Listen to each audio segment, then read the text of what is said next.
দাঁড়ান ভাই দাঁড়ান, কোথায় যাচ্ছেন? ইসলামিক ভিডিও করি ভাই, ভিডিওটা অবশ্যই দেখে যাবেন। হয় আলী রাদিয়াল্লাহু তাআলা আনহু জিজ্ঞাসা করছে, ফাতেমা এক টোকায় দরজা খুলিস তো খুলিস কি করে? আব্বা শিখায়া দিছে।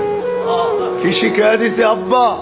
আলী সারাদিন পরিশ্রম করে আসবে, ফাতেমা দরজা যেন 2 টোকা দিতে না হয়, এই জন্য তুমি আসার আগে দরজায় পিঠ লাগায় দাঁড়ায় যাই, টোকাটা দরজায় না পড়ে যেন আমার পেটে পড়ে, এটার নাম সুখ।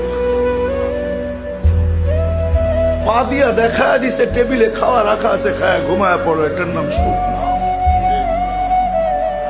পা দিয়া দেখা দিছে, হাত দিও না, টেবিলে রাখা আছে, খায় ঘুমায় পড়ো, বেশি টাকাটা কি করবে না, এটার নাম সুখ, এটার নাম সুখ। চতুর্থ দিনও কিছু নিয়ে আসতে পারেন না, এটা এক ঘরের না, প্রত্যেক ঘরের চিত্রই এরকম ছিল। মাসের পর মাস চুলা জ্বলে নাই, তারপর স্বামী যখন ঘরে ঢুকছে, সাররাত ওয়া তাবাসসামাত, খুশিতে নাচতে ছিল আর মুস্কি মুস্কি হাসতে ছিল।